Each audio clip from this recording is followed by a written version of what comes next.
Bonjour à tous. Alors aujourd'hui, je voudrais vous parler chasse. Alors pas chasse au canard, bien évidemment, mais pêche sur chasse. Je suis Fred du site internet Sea Bass Shop, la boutique en ligne qui est spécialisée sur la pêche du bar au leurre.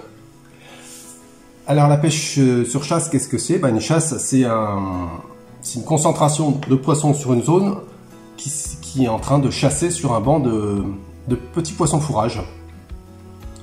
Donc c'est quelque chose qu'on peut rencontrer un peu toute l'année, avec quand même une bonne prédilection pour l'automne, où on rencontre un peu plus fréquemment des chasses de poissons. Pourquoi? Parce que à la fois les prédateurs ont tendance à vouloir refaire leur stock de graisse pour l'hiver, et à la fois parce que le poisson fourrage se retrouve en banc à cette période de l'année.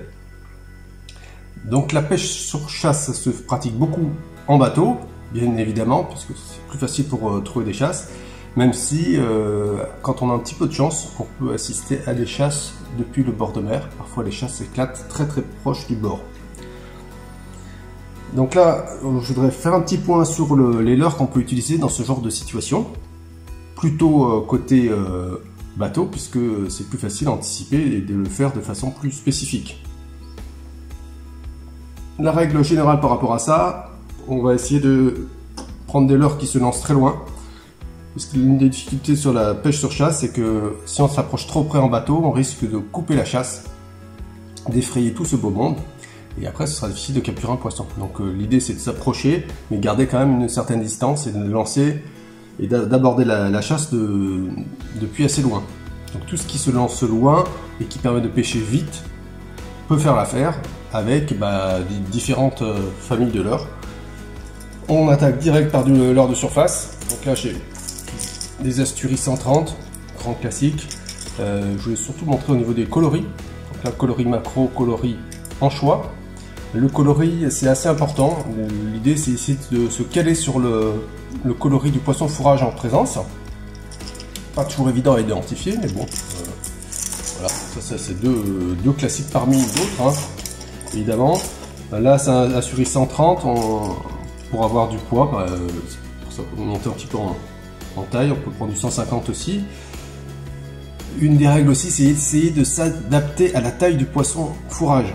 C'est pas toujours évident, c'est pas non plus une règle absolue. Parfois avec des grands leurres, on peut attraper des poissons sur une chasse où il y a du petit poisson, et inversement, mais bon, c'est quand même pas mal d'essayer de se caler.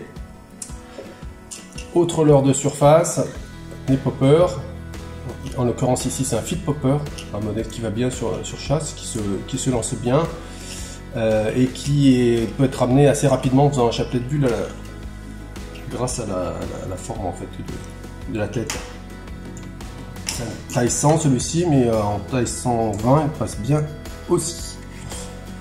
J'ai présenté que ça en leurre de surface, c'est volontaire parce que le leurre de surface, la difficulté sur chasse, ce sont les oiseaux. Parce que les goélands en particulier aiment bien attaquer les leurres de surface, ce qui forcément n'est pas le but de la manœuvre, et ça peut vite devenir difficile de pêcher en surface. Et donc dans ces cas-là, la seule solution c'est de pêcher un peu plus en profondeur avec des leurres qui descendent, comme par exemple du lipless minnow. En l'occurrence ici c'est un short star, un leurre qui est bien connu des gens qui pêchent en plage, parce que c'est un leurre qui pèse 42 grammes pour 12,5 cm grâce à sa plaque de plomb à l'intérieur. Donc sur chasse en bateau il va bien aussi. Toujours en lipless minnow chez Rapala, on a un X-Rap Magnum Prey 10 cm pour 41 grammes. Même principe qui se lance loin. Les PowerTail de chez Fish, là aussi très dense. Je fais une petite parenthèse. Ça me fait penser parce que eux sont armés d'origine en hameçon simple. Sur une pêche sur chasse, tout va très vite parce qu'on passe beaucoup de temps à repérer une chasse, mais une fois qu'on est sur la chasse, il y a comme une ambiance un peu électrique à bord du bateau. On essaie d'enchaîner les choses rapidement. Un hameçon trip, ça peut être à la fois dangereux pour soi parce qu'on peut s'accrocher, se faire mal. Et puis si on veut enchaîner les prises, pouvoir décrocher rapidement les poissons, dans des bonnes conditions, etc., c'est quand même plus sécurisant et plus simple avec un hameçon simple, justement. Donc je vous conseille, si si c'est possible de remplacer les hameçons triples par des hameçons simples dans ce cadre des pêches sur chasse. Autre famille de leurres, les poissons nageurs à bavette. Donc celui-ci c'est le même que la version Trail, mais lui il s'appelle Magnum Cast, 10 cm aussi, 42 grammes. On a voilà, la famille des tailles minnows, alors bien connu lui aussi pour pêcher du bord, qui va bien aussi sur chasse parce qu'il se lance loin et on peut le faire nager relativement rapidement. Chez Storm, les Heavy Minnows, même principe avec une plaque de plomb et leur très dense, puisque par exemple celui-ci qui fait 9 cm fait 27 grammes. Si on passe sur le 110, on a 42 grammes et puis un plus petit de 7,5 cm. D'autres leurres que je voulais montrer, c'est le Ryuki. Lui, sa particularité, c'est qu'il est très étroit et relativement haut. Il se lance assez bien aussi et il a des décors qui sont très réalistes. Notamment en Méditerranée, celui-ci est intéressant. Au niveau espèces de poissons, et effectivement une petite parenthèse, on parle du bar, mais sur les chasses, il y a tout un tas d'espèces potentiellement, que ce soit en Méditerranée ou en Atlantique, du maquereau, de la bonite, pélamide, etc. Donc là, tout ce type de leurre est adapté pour des poissons de ce gabarit-là. Leurre vraiment incontournable sur chasse, ça va être le casting jig. Si on devait en prendre qu'un seul leurre, ce serait ça. Pourquoi? Parce que quoi de mieux qu'une plaque de métal pour gagner en distance et pêcher rapidement. Donc là, je vous montre le drag metal de chez Duo, qui se distingue par des coloris qui sont vraiment chouettes. Donc, ça, c'est des coloris assez classiques, mais aussi des coloris naturels qui ont été lancés cette année, qui sont pas mal aussi. Alors il y a plusieurs versions, c'est ça dont je vais parler. Là c'est la version cast, la version standard, et on a, c'est un 40 grammes celui-ci, le 40 grammes aussi, mais en version slim, c'est-à-dire qu'il est un peu plus long et plus étroit, ce qui fait qu'il va descendre un peu plus dans la couche d'eau. Alors pourquoi ça peut être intéressant? Parce que une des difficultés sur chasse, ça va être de sélectionner la taille des poissons. En l'occurrence, il a été constaté que il n'y a pas forcément que des poissons de la même taille sur une chasse. Quand je parle des poissons, c'est les prédateurs, ceux qui nous intéressent. Et assez souvent, les petits poissons sont plutôt proches de la surface et les gros en profondeur. Et donc, si on veut pouvoir sélectionner, il faut arriver à percer la couche d'eau, descendre un petit peu sans trop se faire intercepter en cours de route par des poissons de taille modeste pour essayer de cibler des poissons un peu plus gros. Donc une des stratégies, c'est de changer cette forme de leurre pour descendre plus rapidement, ou alors monter en grammage, comme par exemple celui-ci c'est un 60 grammes.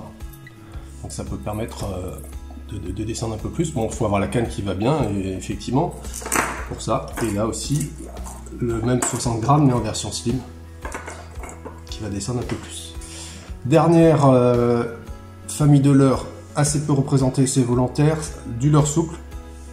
Donc ici je vous montre un slug. Pourquoi un slug? Parce que l'idée c'est de pêcher très vite. On n'a pas forcément besoin d'avoir un leurre avec un paddle. Et la difficulté c'est de lancer loin, c'est pas très compact. Donc pour compenser ça, évidemment, on va mettre une tête plombée assez lourde. Ça peut être par exemple une Bakury Head. Là en l'occurrence c'est une 24 grammes. Et ça peut être aussi d'autres formes de tête, les fameuses EC67, donc là dans les versions lourdes ça c'est une 30 grammes. Alors là on commence à être un peu limite en taille d'hameçon, ça passe encore sur du bar, mais c'est un peu gros. D'autres formes qui sont sympas, c'est les formes, le modèle Coyote. Pourquoi? Parce qu'il a un hameçon pas trop gros justement, avec une lampe assez courte, et la forme de la tête va pas mal sur des slugs. Le seul petite astuce pour bien que l'ensemble soit cohérent, c'est de couper légèrement le leurre pour faire en sorte que le diamètre, la section du leurre corresponde à peu près à la section de la tête plombée. Comme ça on installe un point de colle et c'est pêchant. Donc là on a quelque chose d'assez cohérent en termes d'apparence et en termes d'action de pêche aussi, puisque là c'est une tête assez filée qui va se lancer très bien et qui va bien percer la couche d'eau. Et en plus sur des animations, l'idée c'est de faire des animations rapides, donc de type dart, de décoution, mais surtout sur une récupération très rapide. Parfois tout simple linéaire, ça peut même suffire dans ce cadre-là. Alors après il y a tout un tas d'autres modèles qui peuvent aller, hein, tout ce qui est forme obus, tout ce qui est forme comme ça dart, c'est adapté pour ce type de pêche. J'en dis pas plus pour le leurre souple, sachant que c'est pas forcément le leurre principal. Voilà, donc j'espère que tout ça, ça vous aura donné quelques petites idées. Et puis, je vous souhaite de belles pêches sur chasse. Et moi, je vous dis à bientôt pour une prochaine vidéo. Ciao!